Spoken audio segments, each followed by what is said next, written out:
Those of you who are watching this pre-recorded version of WFSO Aftermath, compared to what everybody's watching on live on Twitch and live on YouTube. What we're going to talk about today, of course, is the wrestling news and plus AEW Full Gear results. We will talk about that in a minute. Also, a little bit of Bucks news that it was like a mock trade that that the Bucks should do to get a certain player from the Nets. Also, box office numbers. See how Venom 3 was doing. It's we already know that is in the top five this weekend. Plus, couple of developments that's going on in Milwaukee. But without further ado, we're gonna start with AEW Full Gear first. So, gonna talk about the results of that. As I explained to the people that's on live earlier, that it was only one match that I got wrong from the card that they put out. So if y'all get a chance, go ahead and check that video out. WFSO preview. Get a chance, check that one out. And it's weird. Like half the times I don't even remember, some of the predictions I made, which is kind of crazy. But then again, I'm getting used to doing it on AEW, but TNA and WWE right now is just like very easy because I'll just normally just watch those on the normal. Um, NWA, they need to have another TV deal. They need to do something because them putting it on X is not working for me. But that's just me. But everybody else is different. So what can you say?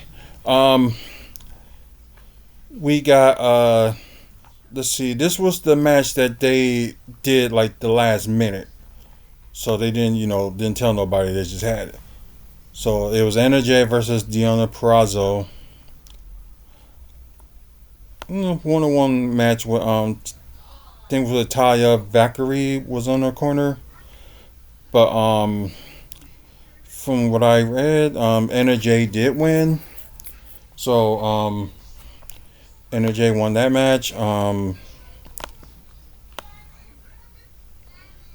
Wait a minute, I may have two matches wrong because I think I went for this next match with Commander versus Dante Martin versus the Beast Mortals versus Buddy Matthews in a four-way match. I went for Beast Mortals to win it, but he actually didn't. It ended up being Buddy Matthews ended up winning this match. And from what it seemed like, it was a decent match. Um, let's see. Big Boom AJ versus QT Marshall. The Rizzler is a special guest timekeeper. Thinking they talk about that kid, but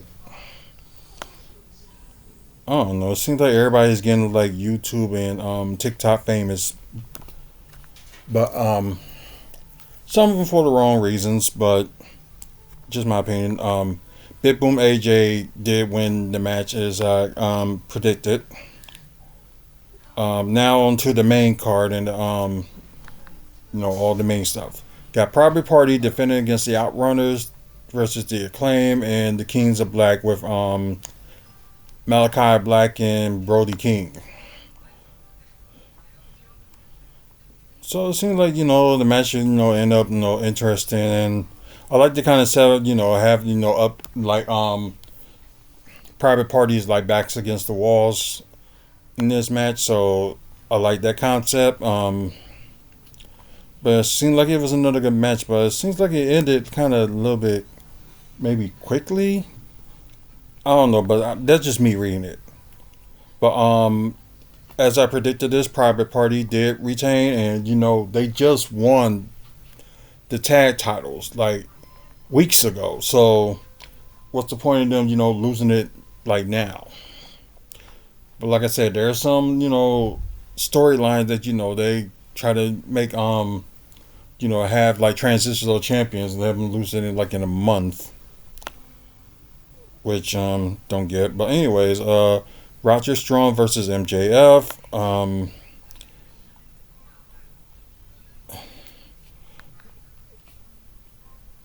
Okay, yeah, of course he was running his mouth, and they was getting at it, and Oh, okay, he put him in the earth armbar, then Roger Strong taps out, and MJF, as I predicted, did win the match. Um, Stunts on the chair, Drax. Okay, Adam Cole did come out alongside Matt Bennett and Matt Taven. MJF retreats, but Kyle O'Reilly appears and shoves Cole.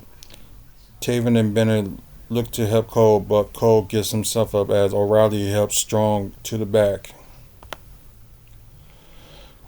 Oh yeah, because of the thing that they had that conversation. I think on it was either last week on this past week on Dynamite, or it was the week before that. Kyle O'Reilly didn't believe that Roger Strong would be able to beat MJF. So that sucks on their part for thinking that, but for one, it seemed like it was a good match. This one, of course, this was like easily predicted. Mercedes Moret defending the TBS title against Chris Statlander. Of course, looked like it was a longer match than most of these other matches that happened so far. So Mercedes Moret did retain her title. Not surprised. Adam Page versus Jay White.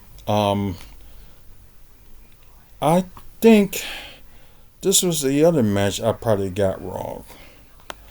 Or no, I didn't. Yes, I said Jay. I think I did say Jay White was going to win this match, and it looks like this match wasn't that long either. So Jay White ended up winning the match. Then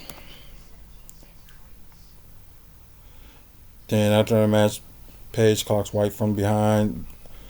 On the entrance ramp, Clifford Daniels and another referee appear at the ringside and check on Page, but Page leveled Daniels.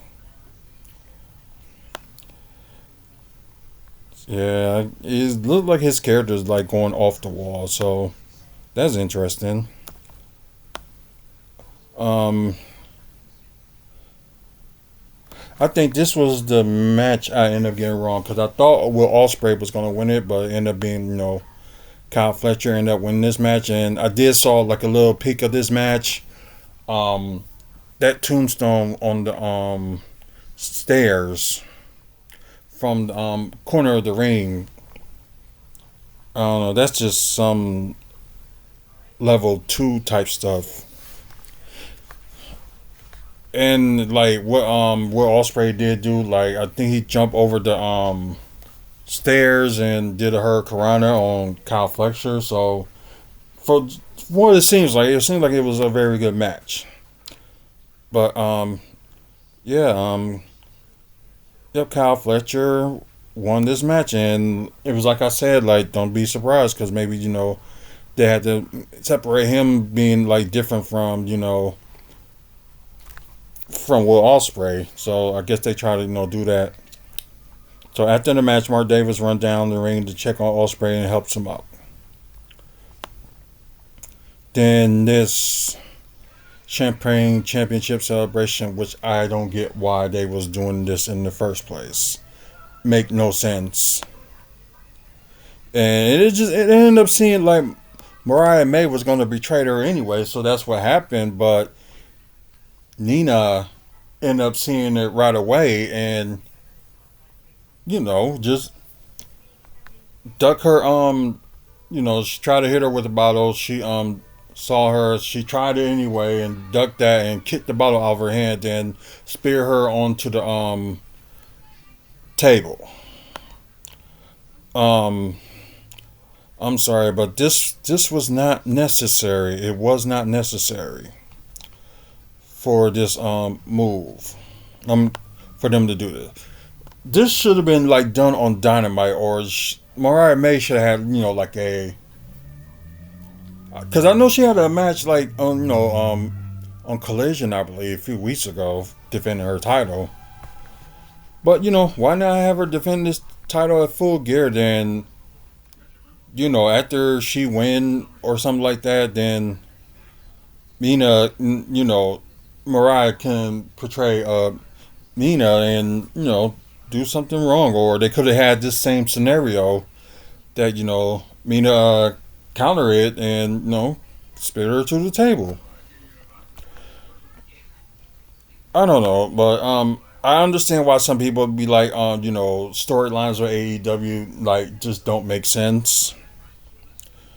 Which is, I do agree to a certain extent, but I can understand some storyline that they're trying to tell, but they just need like better writers or people that like veterans behind the scene. They don't need Tony Khan to be like head of creative and half of the time he don't even know what the hell he's doing.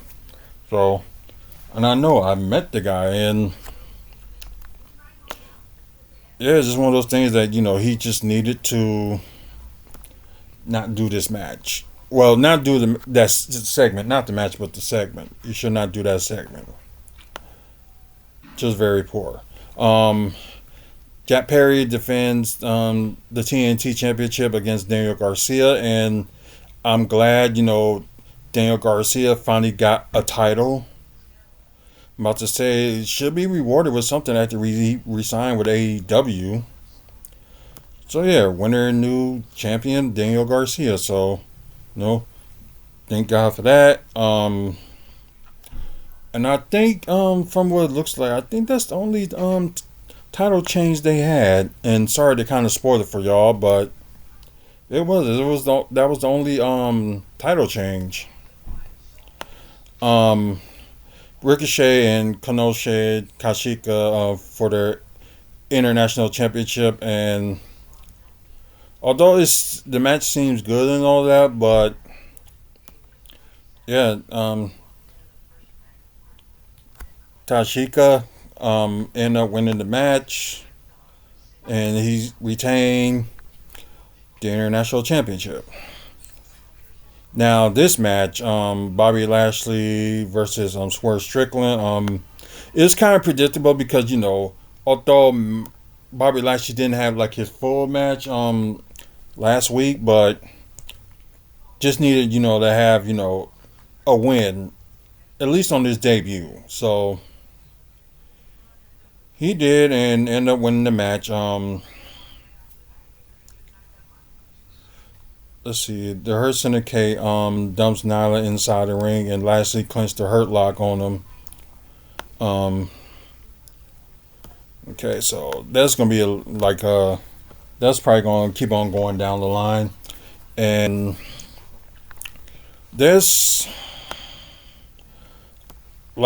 I wanted to be so wrong for this match, the main event.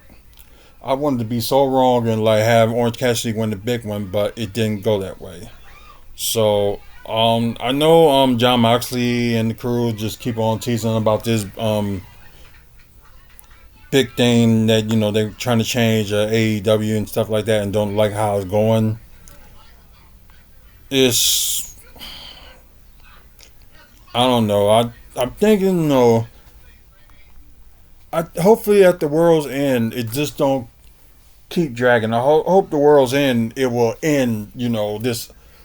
Not saying like John Moxley is gonna like lose the title or anything at World's End, but I'm just hoping that this story will be partly finished with like who is this person that's running the asylum or whatever the case may be. So hopefully they get that down the road. But yeah, because like you like the thing that a team AEW's like facing these guys, and it's like almost every week they're getting their butts kicked. So it's just like it has some shocking moment in the end. And it seems like the next opponent for oh sorry, I went too far. John Moxley, of course, he won and still retained the world title. Um, so it was a little bit of things going on. It looked like Christian Cage was going to try to cash it in, but let me see what happened. Page and Cage's contract and leaves. Jaywalker appears and comments on the connects with the Blade Runner on Christian Cage, but Casanoli clocks him from behind and heads Moxley to the back alongside Shafir, Yuta, and Pac. White grabs the chair and retreats to the back, so it looks like, the Death Riders was going to leave, but unfortunately, Darby Allin came in and smashed their truck, so they ended up hijacking another car, which was pretty funny. And I did see the video, and Darby Allin, emerged from out of the car that crashed into it, trying to destroy the windshield of that car, and that was it from there. But I think Darby Allin should be his next opponent anyway. And if y'all followed the storyline, how it was, it was John Moxley that took his number one contender shot. Yeah. Jack Perry did lose. Yeah, he lost to Daniel Garcia. So like I said, that video I did see, and Darby Allin should be the one that should be like John Moxley's next opponent. No, since he was the one that took that number one contenders shot from him, and about this bigger person or something like that that's running the asylum. But like I said, hopefully at World's End, either they reveal it or they probably reveal it like quickly on Dynamite. So who knows? Normally I will grade it and rate the PLE event, but since I didn't fully see it, I can't do that. I tried to do that last time, and it just like in the back of my mind, it's just like it just didn't seem right. So I'm not gonna grade or rate this one because I didn't see it. But we'll see. So yeah, it should be interesting. To see what happens this Wednesday on Dynamite. Brock is signing with AEW as far as I heard and read. I don't know if they want to pick up that backlash from him, but I don't know why they would sign him. But then again, AEW does have that kind of money, so. But then again, you got some wrestlers like right now, like Mercedes Moët is overpaid, and it was just like I don't see Brock signing with anybody anytime soon. If let's just say if they do sign Brock Lesnar to AEW, it's kind of like a career suicide move because the allegations that hasn't been fully cleared up yet. So at least I will wait until it fully clears up, then go from there. And I think his contract ended with WWE this year because of certain matches that he was supposed to be on. So hey Monica, let's see, this look like any other news.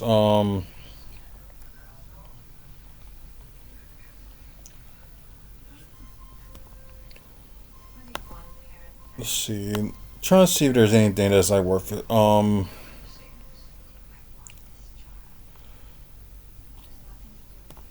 Well, let me read this. Let's see. This SmackDown Easter egg could indicate major title change at Saturday Night Main Event. So, okay, if those past title feuds lands to suggesting Kevin Owens might dethrone Cody Rhodes as WWE champion at Saturday's Night Main Event. So it seems like we was thinking that they was probably going to do the match at Survivor Series, but then again, I didn't read the spoilers of SmackDown that's coming up this Friday, so I'm not going to read it until I see it. So I don't want to be like spoiled or anything when it comes to that. So hopefully this doesn't spoil much. Of course, they had that fight at Bad Blood. Then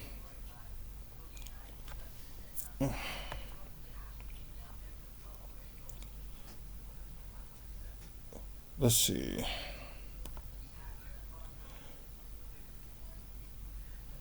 Okay, the match hasn't been made yet, but they're gonna pencil that in for Saturday night's main event. So will be the rematch, Owens and Rhodes.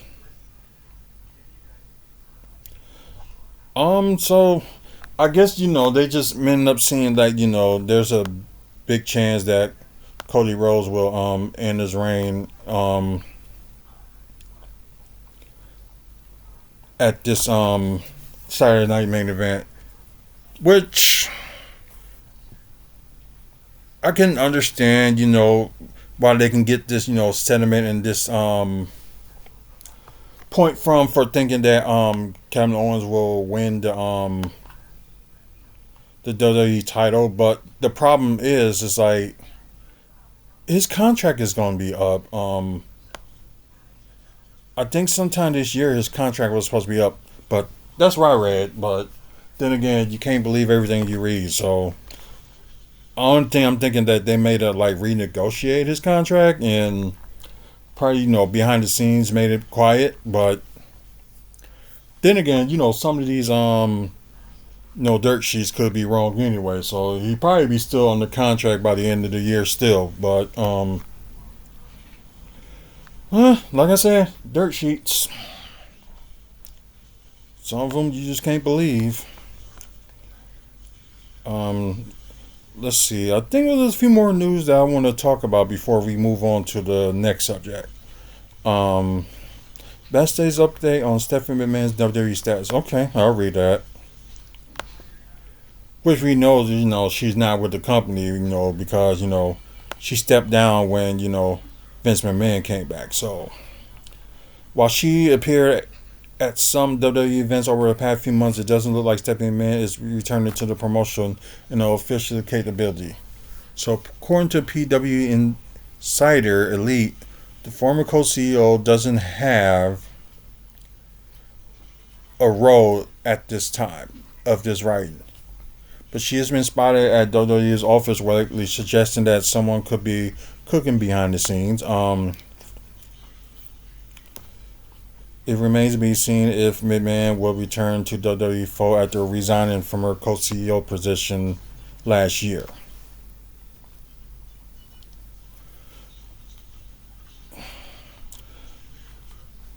But yeah, maybe maybe she don't need to get back cheap viewers on wherever that is from. I don't even know what they mean by that, but it's probably like another link that that's something is not good about. Let's just put it that way. So I'm not gonna click that link, but if she does come back, of course, I don't know what role she's gonna play since she was like not co-CEO and she stepped down from that position.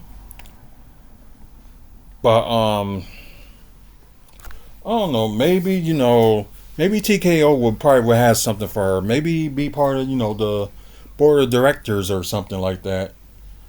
They can probably like do something with her with in that sense. That'd be something good to see. Like put her in the board of directors. Like see if there's some good ideas. So she been in the business for like a very long time. Since like her late teens and no, actually when she was in her mid teens and like working like behind the scenes like working at the I would say what was it the God I can't even remember what the WWE and like I don't know like or paperwork or wherever they call people like working like behind the desk. So that's probably what it is. Hopefully this doesn't spoil anything because we know this Friday they're supposed to have a like surprise person that's taking over Jade Cargill's start on spot. But I just want to see why they pulled her. But they claimed that she had a legitimate injury. Oh crap. It did kind of spoil it. So might as well read it. Let's see. In the former, she was replaced by Belly, and then in the latter, Last Legend. So okay, Last Legend gonna be taking her place, but they did kind of say that Metaphor was called up, but they still gonna be like back and forth with them, doing NXT and also doing SmackDown. So I guess y'all kind of saw that when it came to Crown Jewel when they was going for the tag titles. But since Che Cargill is gonna be out, so Bianca Belair, either they're gonna do like a scenario story with the tag titles. They may not do it this coming week, but they might do something after Survivor Series. Maybe have Bianca Belair like relinquish the tag titles, and maybe she can get on the roll again, and prepare them to prepare her maybe to go to the Royal Rumble. So there's a possibility she might win it again, but it could be someone different. Okay, so Cargill is dealing with legitimate injury in the recent angle, which saw her thrown from the platform and through a car windshield, was written to give Cargill time away from WWE programming to recover. So right now they were saying like something that she probably will be out for what they said like 3 months. Then now reports are saying she'll be out for several months. So I don't know like what story to believe, but I'm like one of those people who's just like, just wait and see. We'll just wait and see. So yeah, I did read it, but it was kind of spoiled. Yep, I did read the spoiler, so I just want to know the legitimate reason, but I didn't want to know like everything. But then again, like I said, I know now that Last Legend will take Jay Cargill's place, but I don't know who wins, so we can just leave it at that.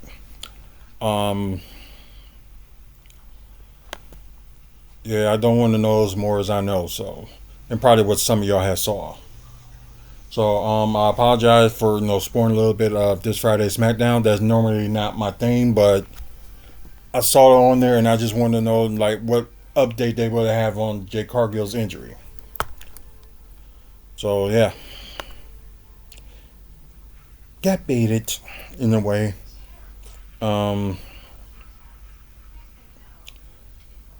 Let's see if there's anything else that would be interesting to talk about.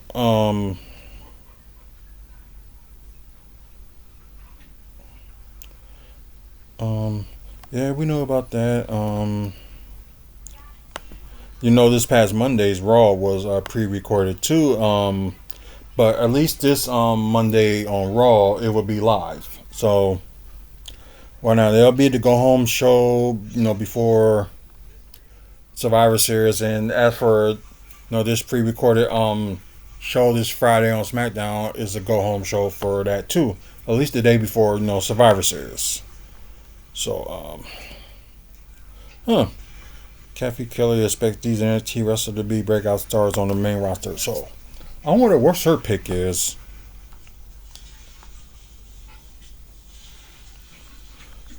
Let's see.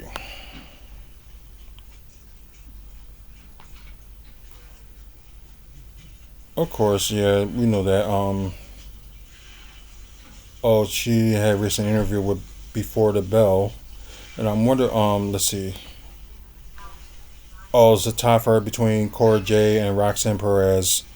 Yeah, I can see it. I know that Roxanne Perez is like still kind of young, but you know what? Why not? Like, I know when her reign with the women's title is over, call Roxanne Perez up. Maybe Cora J will probably stay like a little bit longer, and maybe she win like the women's title. You never know. But there's a that's not a bad pick, but having Roxanne Perez or Cora Jade to maybe break out in the main roster. So it's possible. It could work. Let's see if there's anything else to talk about before we move on. So um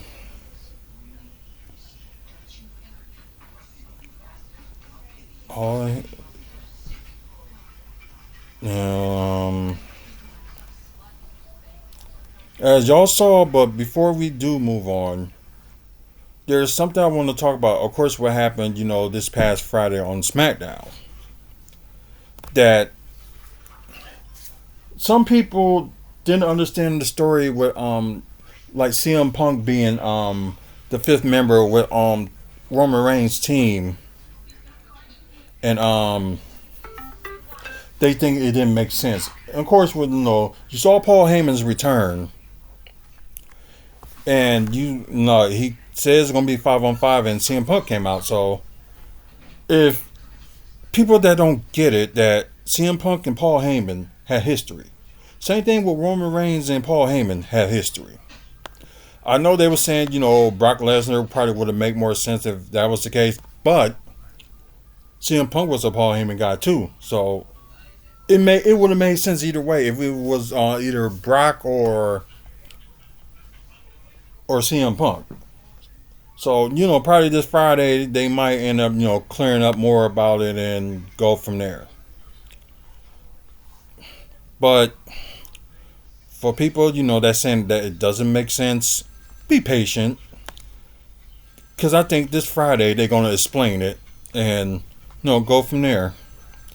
And I know we was like being tricked by saying that CM Punk was gonna take time off, but well, he did took like a few weeks off, so at least that's somewhat of a break for him. But like I said, that's not even a big thing, and I think it makes sense, but maybe they'll make it more sense for everybody else that don't understand when they talk about it and put it out there. But me, I think is it makes like perfect sense. Why not?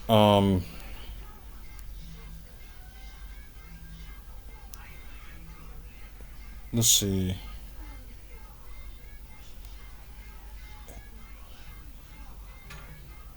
Okay, yeah, this really ain't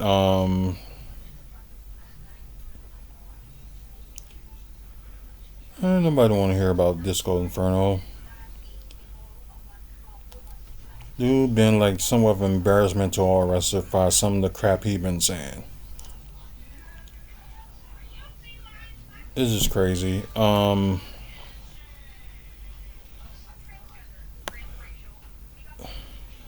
Yeah, I think yeah, there's really ain't much to talk about wrestling wise, so we're gonna end it on that note, and we're gonna talk about the Milwaukee Bucks, which will be like rumors and stuff. So if y'all interested in Milwaukee Bucks stuff, I'm glad that y'all sticking around for that. Let's see. So it was rumored all over this weekend and part of later, late last week, that the Bucks are are the big favorites to land Cam Thomas. But although his contract is not that much money, and it's like a 1 year contract left on his rookie deal. So I don't know how would this work, but I figured out a way. But the thing is like Cam Thomas as a player, of course he's a scorer, and they think he said he's like a ISO player, but he has no defense. So like I said, I saw him, play a little bit when they played against you know, the Bucks when the Nets play against the Bucks. But the thing is like people can develop defense. For some people it's gonna take time, or there's gonna be some things that y'all don't notice that actually happen. It's just like with Damian Lillard. Like, of course he's not like the greatest defender, but he'll make like the right movement, to get like a steal or two. So yeah, he get like one or two steals a game or something like that. So it's not like totally bad that that he not that great of a defender. Ooh, excuse me, hiccups. So it's it's starting to get the hiccups. But anyways, I don't think that's would be too bad for like having a person that's more offense than defense, because somebody can like correct that. So let's just say you have if you end up getting him and you get a backup of, let's see, what would be, oh yeah, Bobby Portis will not be a great example either, because but then again, like Bobby Portis with 3 blocks yesterday's game, that's something else. So it shows that people can play defense, but you just gotta teach some people how to play defense. For some people that's like great defensive players, it comes natural. And some teaching, but most of the time it comes natural, and you get like, some teaching of that from there. So I don't know, maybe, Cam Thomas didn't get the right coach to teach him, defense. So I don't know what their scheme is. It's like you got a great defender in Ben Simmons, but his offense is just like real off. So let's just say like the Bucks would have got Ben Simmons, which there's no way they could get him unless they trade either Giannis or Dame straight up. And I think they probably don't want to do that either, with of course with Ben Simmons' history. So yeah, I can understand that. But while I was messing with, if y'all gonna see on the screen for the guys that's watching, the pre-recorded episodes, and the freaking screen froze on there. Okay, there we go. Well, I kind of played with this one is oh, they changed a little bit. It's like you hear these rumors like Lakers want Brook Lopez, and let's see, maybe they can trade Bobby for Robert Williams and stuff like that. So there's a lot of stuff, trades and stuff out there that pointing like the Bucks should like do this and do that. And plus, right now, they are shopping Pat Connaughton and Maja Beauchamp, but I think there's no way that a team will trade him for him. So I think most likely Maja Beauchamp might just have to play through the season, and maybe they'll see what he does in the herd and go from there. And maybe they'll be like, okay, you got a little bit better, and we'll see what happens. But right now, okay, yep, they kind of updated it. Because right now the Bucks are not like the 5th seed right now. But then again, who knows what happened with some of these other games that probably just ended. So let's go to that, and Brooklyn is not doing too bad, but I guess like some of the cases there's some games that they shockingly won, and there's some games that you think like, wow, really? So I know another thing that was doing this, talking about with Chris Middleton like going to Orlando. So that one I read today that it was for Chris Middleton, for was it Anthony Black, Tavius Caldwell Pope, a 2025 first round pick and two future second round picks. Well, like it sounds good and all, and maybe if Orlando wants to like get that next stage up, but right now they're like they're the third seed, so it's something happened that dropped dramatically. Then yeah, I can understand, but I don't think Orlando's gonna make any trades anytime soon. But anyways, this trade that for them, how would they end up getting doing this if they can't go over? So I kind of messed with this. Okay, we can send Ken Thomas to trade to the Bucks, and I know y'all looking at the salary that the Bucks can't take past their salary, and but the Nets can to a certain extent. So let's just say we gave them Pat Connaughton. Let's just say they take that. But I know that still ain't matching salary, so at least you gotta get at least like 3 million into this. So so maybe Trenton Waterford. I know that move can't be done until the middle of next month, but let's just say they did it then. So let's go to Trenton Waterford. No, kind of like a backup power forward.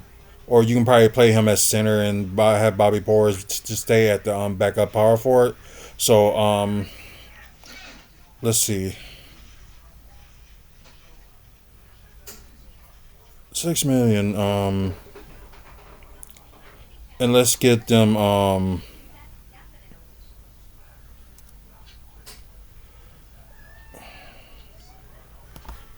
See, let's kind of give them what they want with Maja Beauchamp. And my opinion, like I would not give up the 2031 first round pick.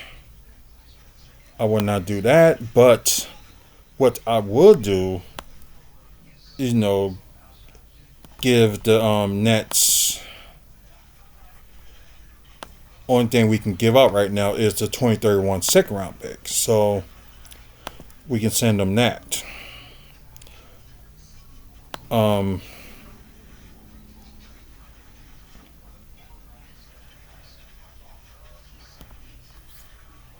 Let's see.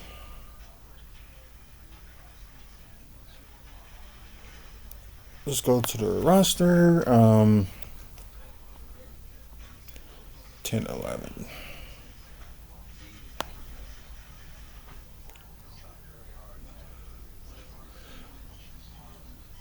Let's see what we can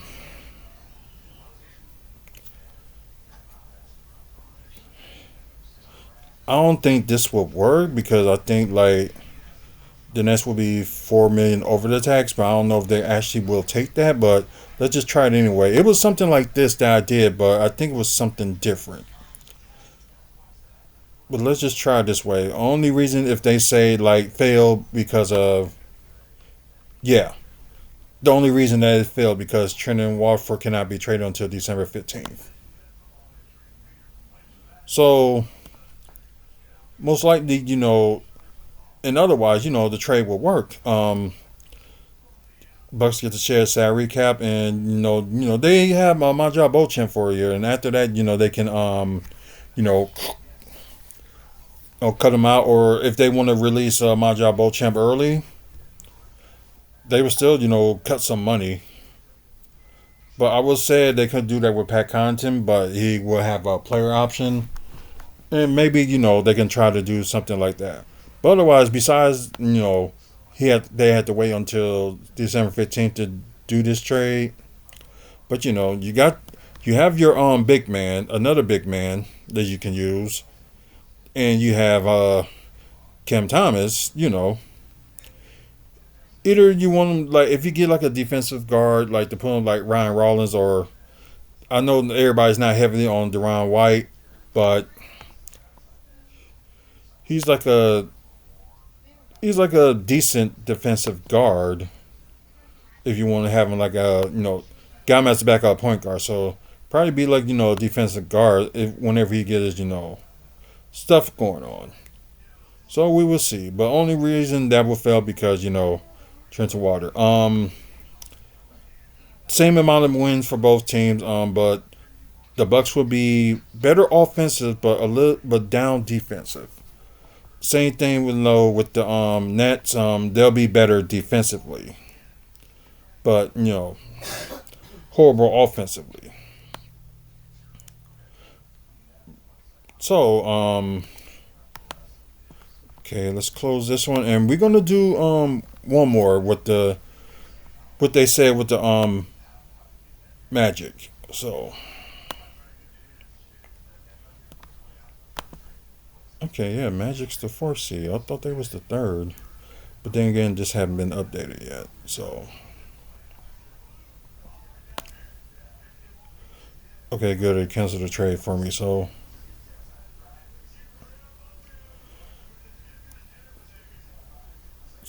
Contavious Caldwell Pope. Oh, okay. That's why they probably would do that because. But how would that work? Because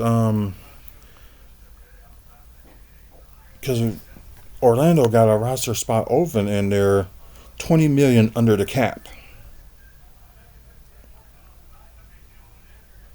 So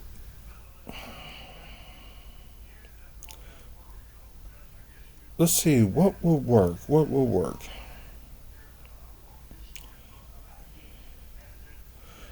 They wouldn't take Gary Harris, but Barry said, yeah, that's what they said, like a young Anthony Black. So let's trade him to the Bucks, and Contavious Caldwell Pope, which is making 22 million or over 22 million. So I don't know how that's gonna work, and they said just straight up, trade Chris Middleton. Although it would sound good and all, but the thing is let me see if I can hold on. They would have to let somebody go. So what I will do,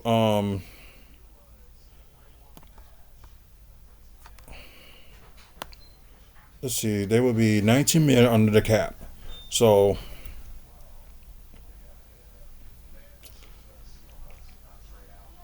like I would say for them like to get like a big forward, which would not be.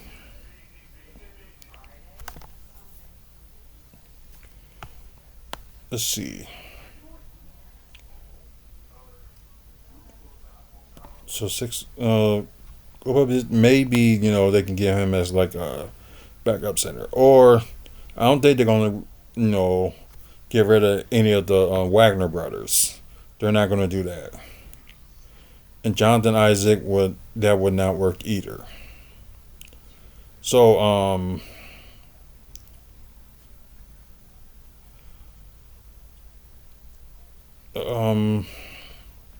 because Jonathan Isaac can play center, but let's just say add him to the mix, and we can add Pat Connaughton, and maybe we can add Maja Beauchamp, and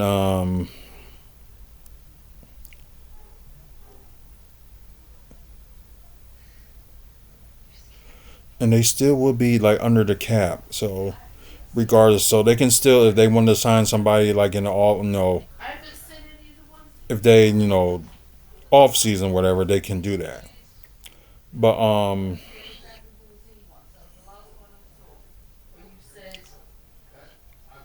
Okay, they only got like two-way players. So I see. Okay. So they got a space, if they want to sign like a two-way player or something like that during the season, so they can do that. So we just gonna like leave this trade as it is, so it can be even up. But of course, as you see, Orlando will be taking more, and they still will be under the tax, so it won't discriminate them or like that anyway. So let's see. Let's go to the picks that they were saying that the Bucks should get. So that would be protected. So there's no way that the Denver is going to lose like 1 through 5. So that pick is going to be end up being Orlando's. This if it end up being 1 through 5, Denver will still get to keep it. But there's no way that Denver's going to end up getting the top 5. So that's going to stay with Orlando. But Orlando can give the Bucks, their first round pick. And as you see, they already got 2 second round picks. Let's see. And I know there was like a couple of future let's say it was a couple of future second round picks. So let's see.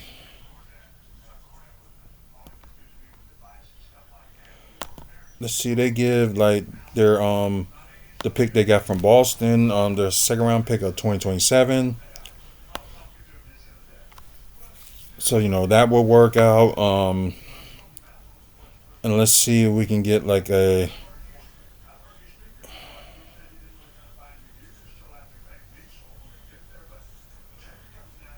Oh, I wonder how they end up with Milwaukee's second round pick of 2030. I don't know, but let's see. Detroit and Old Milwaukee in 2026 as second round pick. Mm,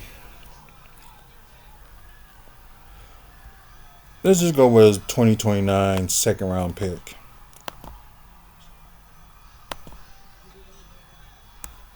Since they given up Middleton and Middleton is of course worth like a first round pick. So this will do good for us, especially they ain't using like Continental or Bowl Champ anyway, so it'll be like Orlando's problem. And plus you can get sick or tired dealing with Chris Middleton and his injury. And plus, Chris Middleton got a player option, Pat Connaughton got a player option. Let's just say they both, end up opting out. So there you go. So let's go with this. And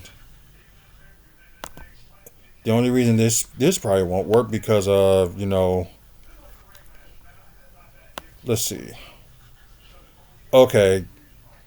That probably will be the only reason it won't work because both go to Business Eye and Contavious Caldwell Pope cannot be traded until the 15th of December. So, otherwise, it probably will really work out. And for this move, they would have like +2 wins. Although they had to give out like a little bit more minutes. Let's see, that can work. And sorry, let me lower this down. And oh wow, they'll be a way better defensive team. So that would be good. Although our offense won't be like great, but I think Contavious Caldwell Pope will make up for that, and we got a 6-7 point guard that that can probably can be good on defense as well. So Orlando will be -2 wins, but their offense will be much better. Although their defense will like take a dive. I don't know. I just don't see it, but I think just in my opinion that some of these numbers I just don't look at and whatever, and just like move on. But well, that's what they claim. But anyway, so I did like the normal trade that they said they should do, but kind of like changed it and just added, a couple more pieces from, the Bucks and a couple more pieces for Orlando, and just add, the draft picks that they, said that they would give the Bucks. So yeah, that probably that will work. But we're gonna end up talking about the Bucks, and I'm gonna try to be quick on this because I know it's like after midnight for most of you that are watching the East Coast, and of course a little bit after 11 for everybody else. So we're just gonna be quick on this and just talk about like where, as y'all can see, Venom: The Last Dance is like number 5 in this week. You let's see, Friday's numbers. Venom made 1 million. And Saturday's American box office 1.78 million. Then you got Sunday, which made like 1.2 million, which is a total of 4 million that they made in the United States this week. And they're halfway up to although it made 133.8 million in the States, but worldwide it's like very close to halfway up to 400 million. So I think it was like 465 million that there was that total with that. So although Venom: The Last Dance is still playing in some theaters, and not the one that I would like to go to if I want to see it again, but yeah, they still got it in AMC theaters, and they also still got it at Marcus theaters. So yeah, and of course you saw Wicked is number 1, made like the whole weekend 114 million. Gladiator came in second with making 55.5 million. Then Red won with 13.2 million in its second week. So I don't know like how good it did with worldwide, so I don't know. This just all like how much they made from the United States. But yeah, who knows? Let's see what they actually will.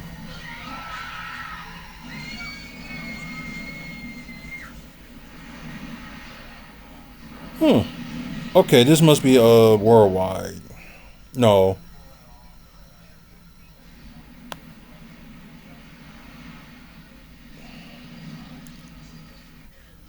This mainly like I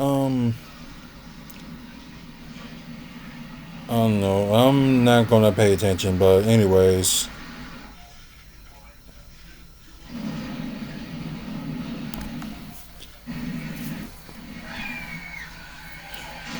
Okay, so it made like 900K. Okay, Friday. So, but made total 4 million this weekend that was out. So you know what? We're just gonna skip this and go quickly to updates and stuff before we get out of here.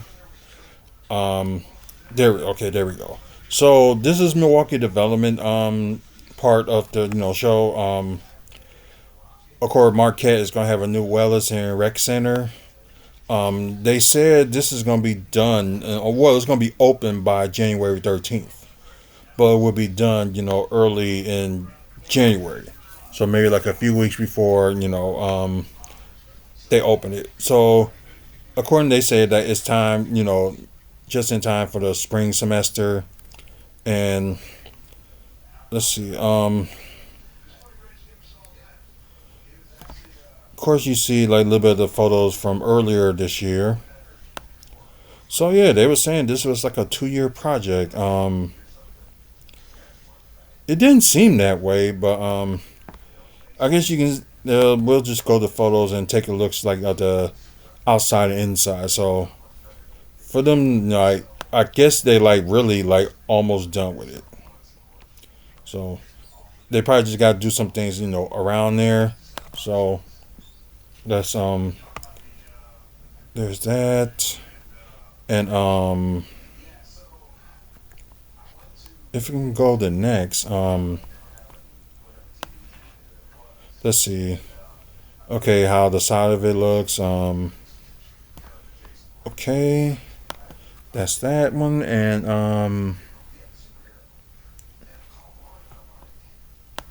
let's see.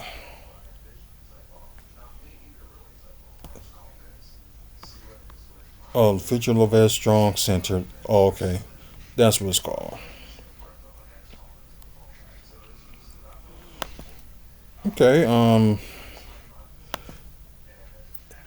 seems like they might have didn't really have to do much of the inside. It looked like it was already, like a wellness center. They just probably had to add some things in the inside and do more on the outside. So, of course, there's gonna be like, they jog around because some places do that. The YMCA when it was in downtown had something like this before. Let's see, what else? Okay, they're gonna add a swimming pool in here. That'd be cool for people, especially they want to swim, get their exercise off and things like that. Okay, so that probably one of the things that's different. Of course, the this probably be something that some of their basketball players and rugby players and soccer players probably gonna end up using this. I know like Marquette they practice at the Al McGuire Center, which is like maybe like about 4 blocks, yeah, 4 blocks away from this facility. So yeah, but probably especially for people that goes like the Marquette, they probably get to freely like use this center. So a good way, they want to stay in shape and do all that. Cool basketball court. I like that. That'd be another idea, especially if you want like other teams that come, for practice and stuff like that. Like let's just say like other NBA teams will come in to practice, or other college teams will come in to practice before they play Marquette. This will be good for them. Okay. Now, yeah, the final picture. I don't know. Is this like a meeting room or something? I don't know. It's probably what it is. But like I said, it'll be open January 16th, so a few months from now. So that'll be interesting stuff. People that go to Marquette, and I don't know if they're gonna have everybody else like they want to work out there that lives in the area and that probably had to pay like a different membership or something like that. Okay. One more thing. If y'all saw the video for this morning that the hotel that's called Moxley Milwaukee downtown, that's the name of it. Because I was talking about this in the video earlier today, so I just want to see if like there's anything differently that that other you know pages and stuff was saying differently. So the Moxley Hotel project set to break ground late next year, so probably sometime between probably no later than November because I don't think they're going to start it like in December. So probably a little later than November of next year. So let's just say a year from now. Let's see. Okay, late 2025, and plus that's the time they'll be done with with the this venue will be like a live music venue and might as well say entertainment venue. So of course, this is going to be scheduled to open late next year too. So probably as soon as they get done with that, they can start the construction on for for the Moxley Hotel, which is both owned by Marriott. Let's see. Of course, the Bucks, Milwaukee Bucks announced that Friday, and that the company has finalized plans to build it. So probably sometime they'll probably will have a picture of it, like how it's going to look and things like that. Cause yeah, so okay, the Moxley project is, of course, the building is 9 stories with 116 rooms. A new hotel, of course, joins the Trade Hotel just north of the river, which is owned by the same company that runs the Marriott. So Moxley Milwaukee will offer a fresh addition to bustling Deer District, creating an ideal destination for concert goers and Milwaukee visitors alike. The hotel will host a vibrant social scene with a check-in at the bar and signature welcome drink, and a lobby filled with games and spaces for guests to socialize and unwind. Not too bad. Um,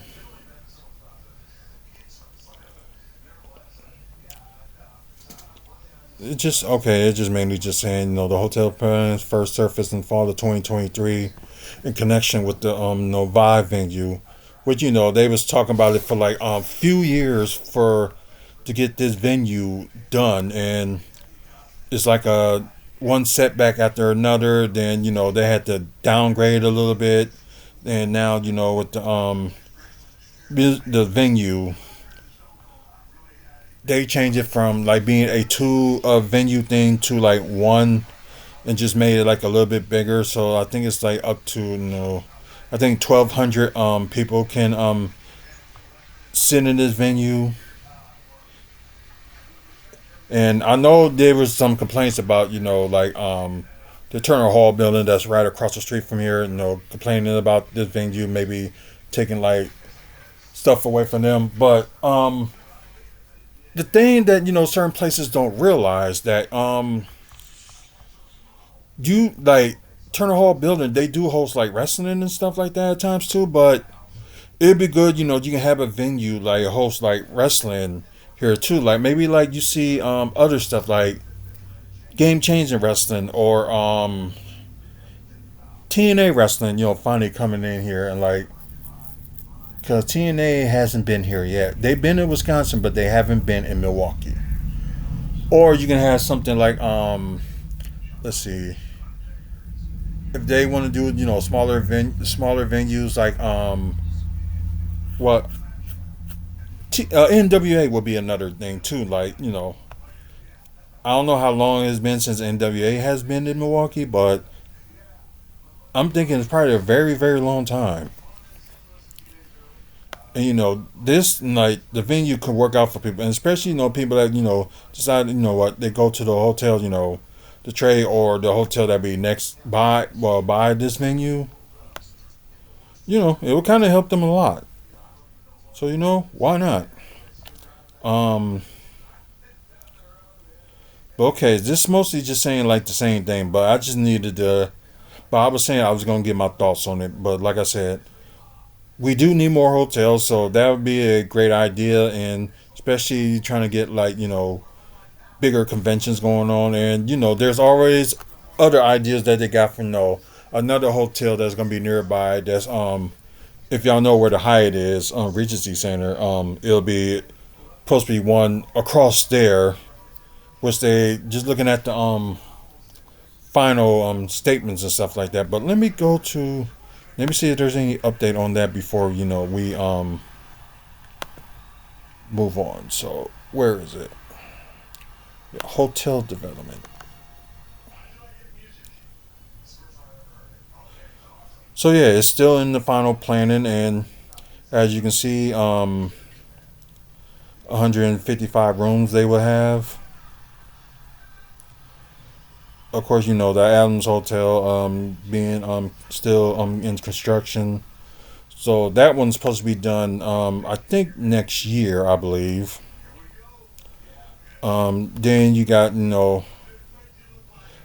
Farwell Point Hotel. Of course, they're in the final stages. They already boarded up the area that they're gonna do it at. They just got to tear down the building and start construction, which they said is supposed to be starting sometime next year.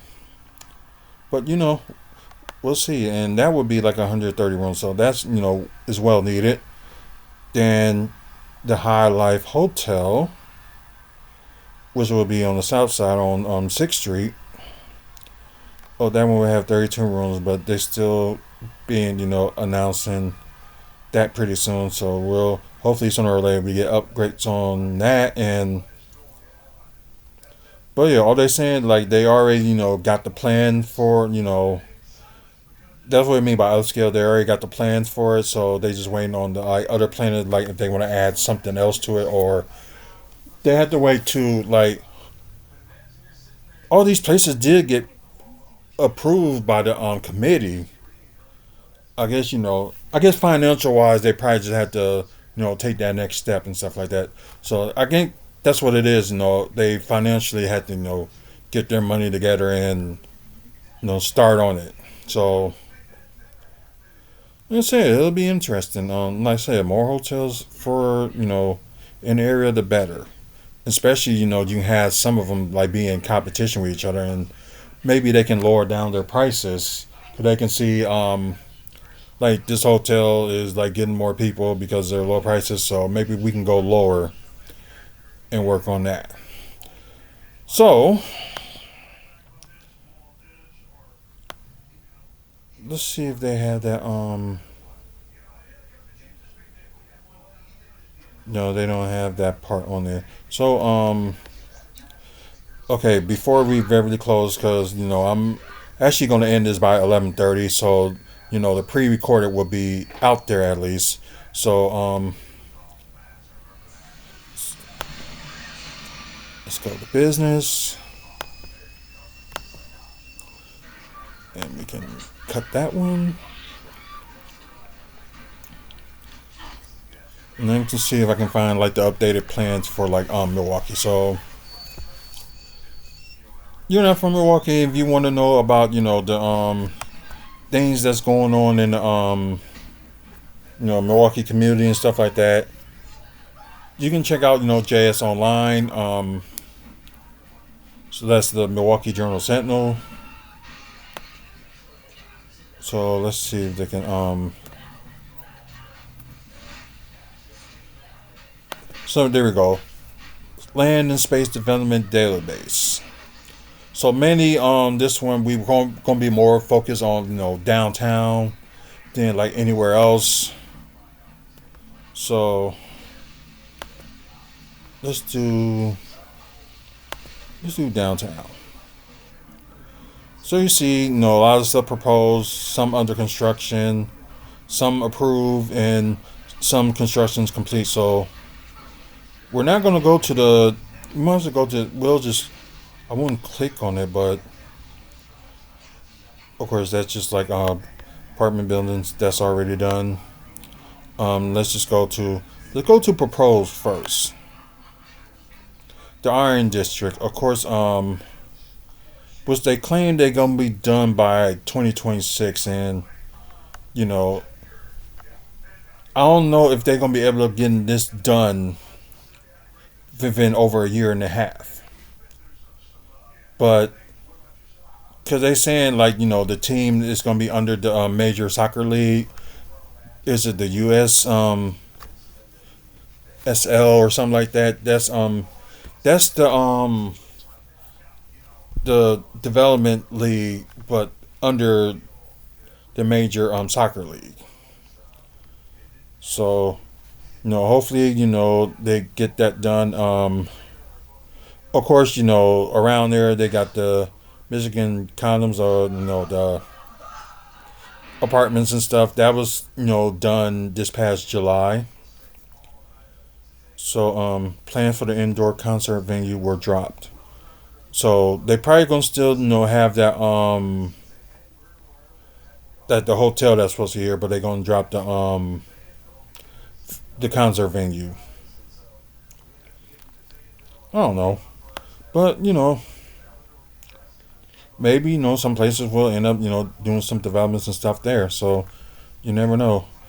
But this was already approved, so I don't know why they still got it proposed. But it's just like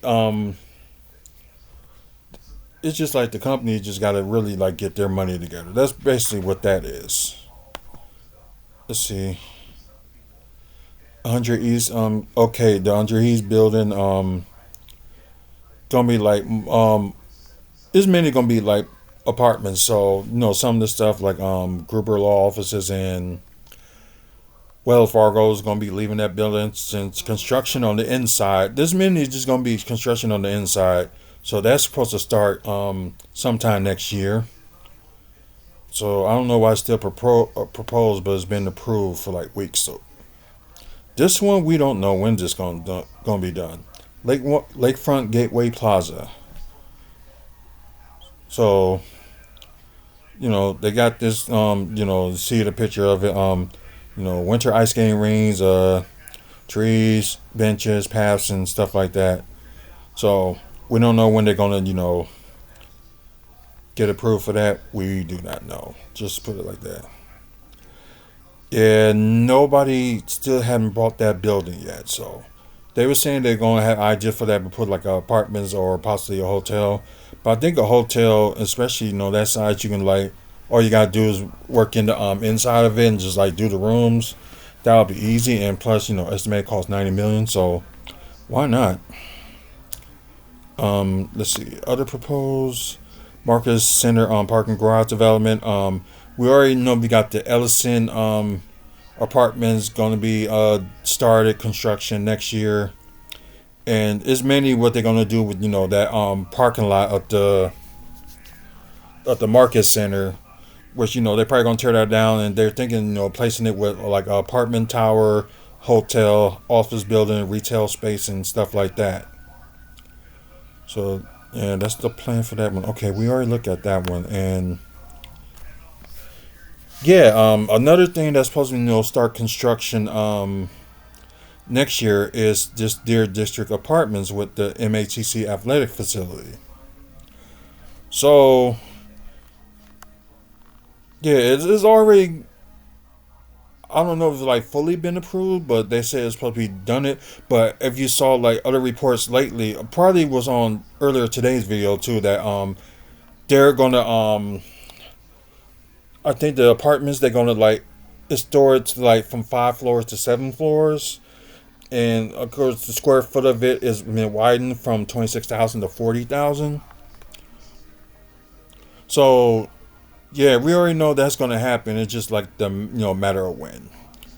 Okay, the Wyndham Hotel that's supposed to be on 419 West Philippe, although it's only gonna cost them like 4 million and been approved, but still haven't done any like movements or construction down there just yet. The 15s at Park East on Jefferson Street. Okay, that's been approved, but don't know what's going on with that. And we did hear stories about that one too, so we'll see how that goes. Avenue expansion been approved. Midnight seeing like stuff that's around that Park East area like Pick and Save. Um, 1333 through 39 North Milwaukee Street. That's been approved. Um, the Caroline. That has been approved, but don't know. 150 million, but they don't know when that's going to start. Like I said, the Edison, as I mentioned earlier, with the that's been approved, but that's supposed to start construction next year. Oh, Mass Timber Office building. Oh, I forgot about clicking this, so didn't hear much about it, but no, we'll see what they do. But let's see, more approved. Miss Cross Center Apartments. It's like in the heart of downtown. Then the University Club redevelopment been approved, but I think that's going on right now because I believe Northwestern Mutual took it over and going to make like a something there. And I think it's all the same building. So we're gonna click on the blues for like under construction. Of course, Northwestern Mutual redevelopment. That's like where oh, I thought that was close to that. The Adams Hotel that we was just talking about earlier. Getting constructed. Most likely, the inside. Then you got 740 North. That's where the old restaurant called Rock Bottom was there, and they're gonna change that whole thing to like up to 130 apartments. That's being constructed right now. So they said it'll be done by September next year. So it's looking pretty good so far with the construction they doing on the side. I did see it. Let's see. Of course, we talked about earlier the FPC live performance venue, and of course the hotel will be built. After this get done, and of course the Milwaukee Public Museum, which will not be done. Oh, they said it'll be done by January 2027. So, and yeah, it's costing them a lot. So they are doing construction on it right now, and yeah, I'm not going to click to. I'm not going to do all the construction complete. So we'll save on that like on another time. But I'm going to end this here. For those who stayed on and watch, thank you for watching. And for you people that's watching on Twitch, please catch up on our like live videos that we do. It's not almost every day, but when certain events going on, like WFSO Aftermath or After Dark or Butts Games or WFSO Preview talking about wrestling. So all that stuff you can find on Twitch as well. So follow us on there and please bring in the viewers in and share the channel. And same thing for you guys that's watching on YouTube, either live or pre-recorded. Please share the channel.